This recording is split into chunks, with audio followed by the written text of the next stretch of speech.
Pointage final, Jean Provencher, 278. Notre plus haut simple là, au cours des 7 dernières semaines ici au Salon de quilles BG Laval. Facilement emporté donc sur André Lauzé, 191 et François Lafrance, 175. Bien, on y est, Danny. Premier match de la grande finale 2010-2011. Ça va se jouer sur 2 semaines dans la classe ouverte.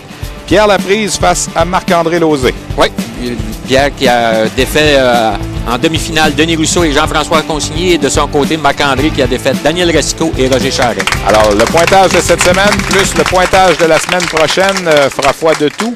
On vous rappelle qu'il y a 9 000 $ à l'enjeu, 6 000 aux gagnants, 3 000 aux perdants. Le but ultime depuis le début de la saison de la part de tous les skieurs. Oui, de se retrouver là, dans ce match final. L'an passé, après le premier match, Mario Desmarais avait pris les devants 211 à 206 contre André Duclos. Donc, il y avait 5 quilles d'écart seulement avant d'entreprendre le match de la deuxième semaine. Et finalement, André Duclos avait renversé la vapeur, remporté le deuxième match 187 à 139 pour rafler le titre 2009-2010 plutôt. Là, ça se passait l'an dernier au Salon de quilles champion.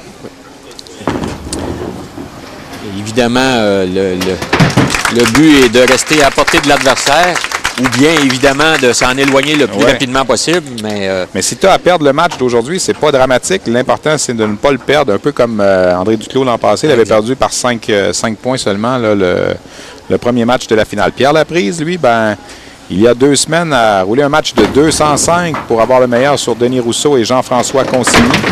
Il est du salon Darling. Pierre Laprise, qui est âgé de 44 ans. Marc-André Lauzé, 20 ans. Pierre qui évolue dans le monde des quilles depuis quelques années. Nous offre de bonnes performances. C'est quand même sa 3e présence à la télé et a toujours quand même bien performé dans tous les tournois. Ici, il va tenter de récupérer les quilles 2A. Mauvais lancé dès le départ. Là, oui, on a vu peut-être un peu de nervosité. Ne s'est pas retrouvé dans cette situation quand même très souvent. Mais quand même, pour avoir discuté avec lui, approche le match de la bonne façon, tente de battre les allées le mieux qu'il le peut et verra le résultat à la toute fin. Moyenne de 219 au Salon de quilles Darling. Et là, il se retrouve avec un bris bizarre, les quilles 7 et 8. Oui, mais il avait une drôle de rotation sur son dernier lancer. Habituellement, Pierre lance une rotation de droite vers la gauche et on a vu le dernier lancer un peu de gauche vers la droite, inhabituel dans son lancer.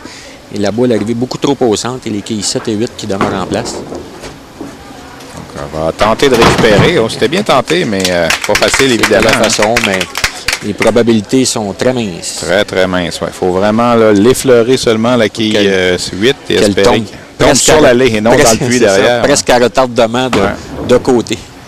Marc-André Lauzé qui peut prendre une bonne avance dès le départ avec les 2 carreaux verts de son rival.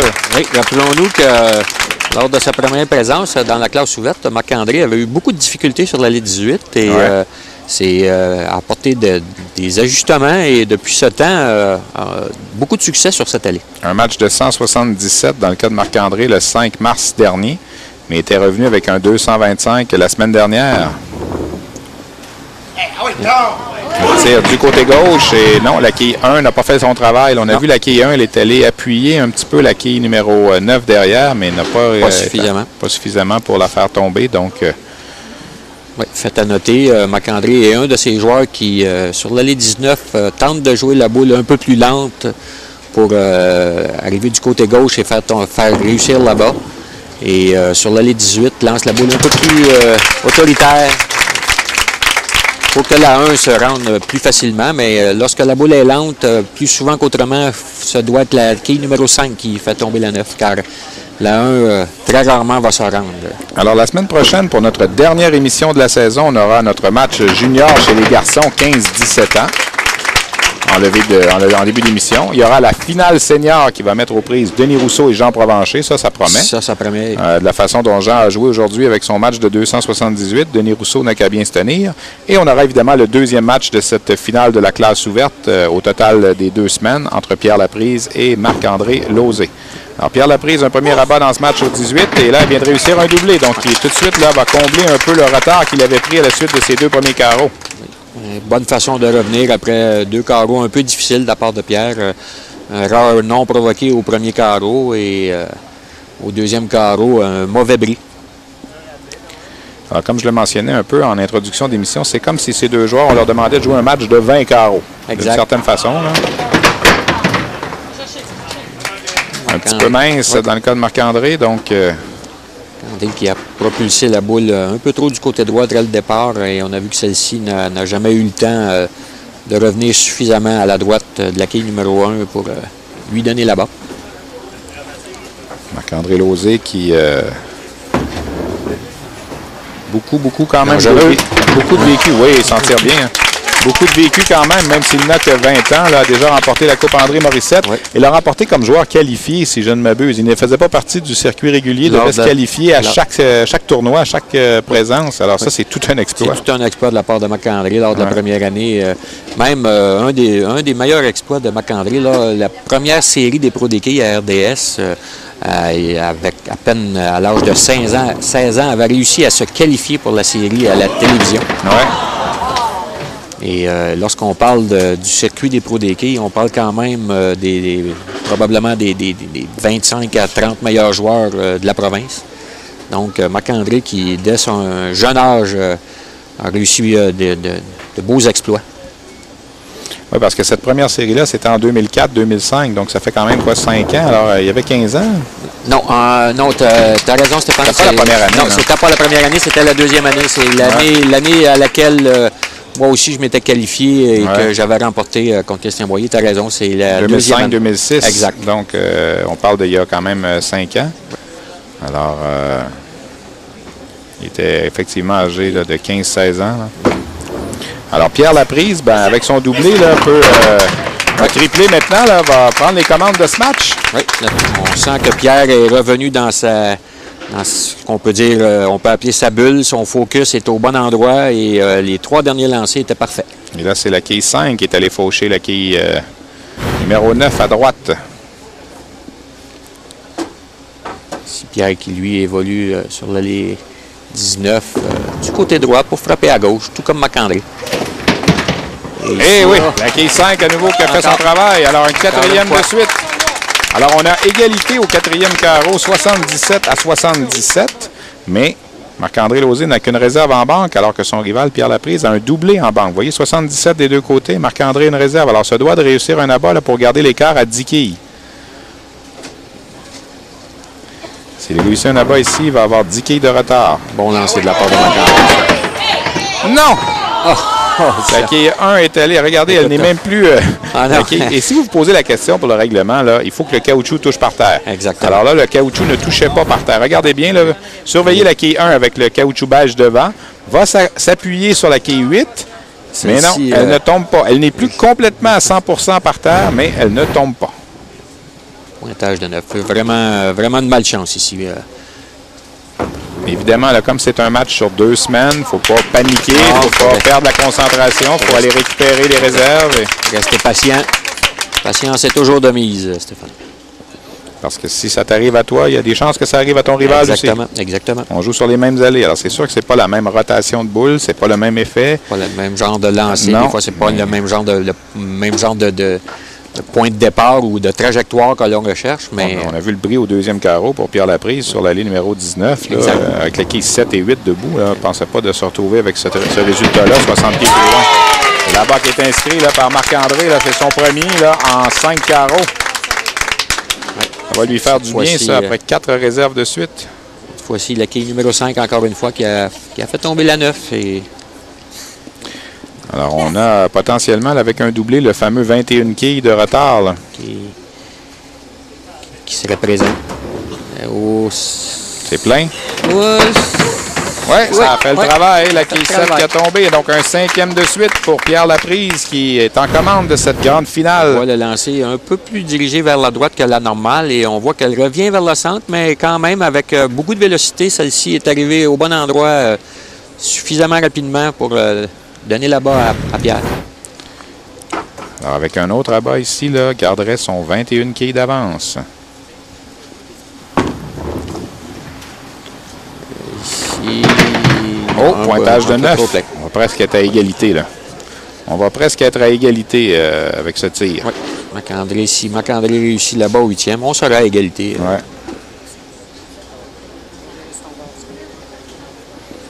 Alors, il y a une chose de certaine, là, peu importe ce qui va se passer d'ici la fin de ce match, il n'y a aucun des deux participants qui va être, qui présentement va être en danger pour la semaine prochaine.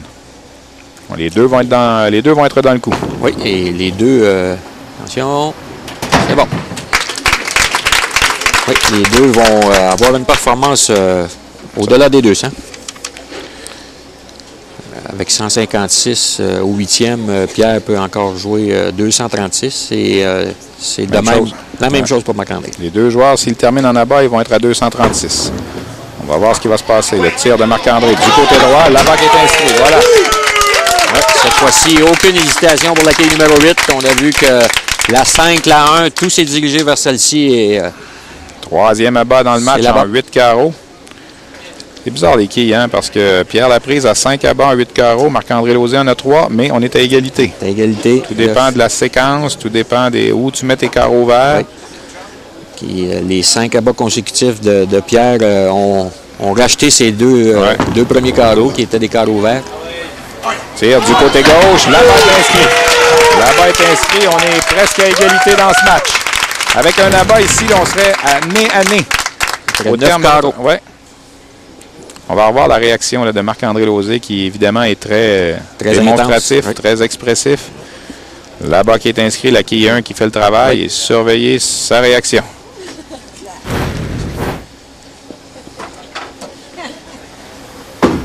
Pierre Laprise, son tir sur le 18, c'est plein à nouveau.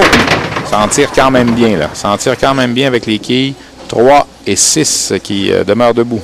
Dès le départ, on a vu qu'il a pas tout à fait déposé la boule à l'endroit qu'il recherche et lui-même le savait et s'en tire à bon compte ici les quilles, seulement les quilles 3 et 6 qui demeurent en place. Alors ça doit évidemment de récupérer la réserve. On va la couper, voilà c'est fait. C'est bon. Alors on peut aller chercher 224 s'il termine avec 3 abats et d'autre côté on peut aller chercher 236 là, avec 3 abats pour Marc-André Lauzé.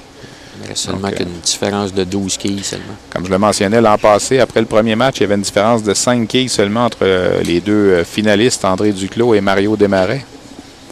Tu vois encore une fois une situation qui est quand même bizarre aux quilles parce que Pierre a collé, a fait 2 réserves consécutives, n'a pas perdu les 21 quilles que l'on parle, a perdu seulement 12 quilles. Il y a d'ailleurs des gens qui peut-être soumettaient à un certain moment que ça devrait être le même pointage pour que ce soit consécutif ou pas. Parce qu'à la fin du match, tu as joué 10 carreaux. Si tu as réussi 8 abats et 2 réserves et que ton joueur, l'autre joueur a fait 8 abats, 2 réserves, parce qu'il ne les a pas fait au même carreau, des fois ça fait varier le pointage. C'est un peu injuste. Un peu injuste. Par contre, d'autres gens te diront, Stéphane, que, écoute, lorsque tu réussis à faire 2 abats consécutifs, bien, ça rajoute la pression d'en réussir un 3e pour aller chercher le pointage. Mais le fameux exemple, Danny, là, du joueur qui fait une réserve au premier carreau et qui fait 11 abats par la suite, il joue 290. L'autre joueur qui commence avec 11 abats et qui rate, il joue 299. C'est là que ça devient juste. C'est ça que c'est exactement là que ça devient juste. Par contre, comme je te dis, les gens qui oui, ici, ça va coûter quelques quilles à la fin là, pour Pierre. Oui, vas-y, Danny. C'est ça. Il y a beaucoup de gens qui disent bon, écoute, faut bonifier celui qui réussit à faire des abats consécutifs. OK. Donc, c'est la raison majeure que l'on donne. Et comme bien des sports, le sport des quilles est un peu conservateur sur cette situation. Alors, Pierre Lapresse termine avec 218. En terminant en abat, Marc-André Lauzé peut aller chercher 236. Donc, ça donnerait 18 quilles d'avance pour le deuxième match de cette finale. Ça lui en prend... S'il ne fait pas l'abat là-dessus, il pourrait avoir environ 7 quilles d'avance. Oui, ça serait pratiquement un match égal. Oui. Alors, un abat ici, il aura une chance d'aller chercher le 18 quilles d'avance après le premier match. Mais tout ne sera pas joué parce qu'on le dit souvent, là, quand on est en dedans de la fenêtre de 21 quilles, c'est presque une égalité aux quilles. Oui, et surtout avec au moins une autre partie à jouer. Non, là, la quille 8 qui refuse de céder. Alors, ça va être moins... on va avoir 224 ou 225. Donc...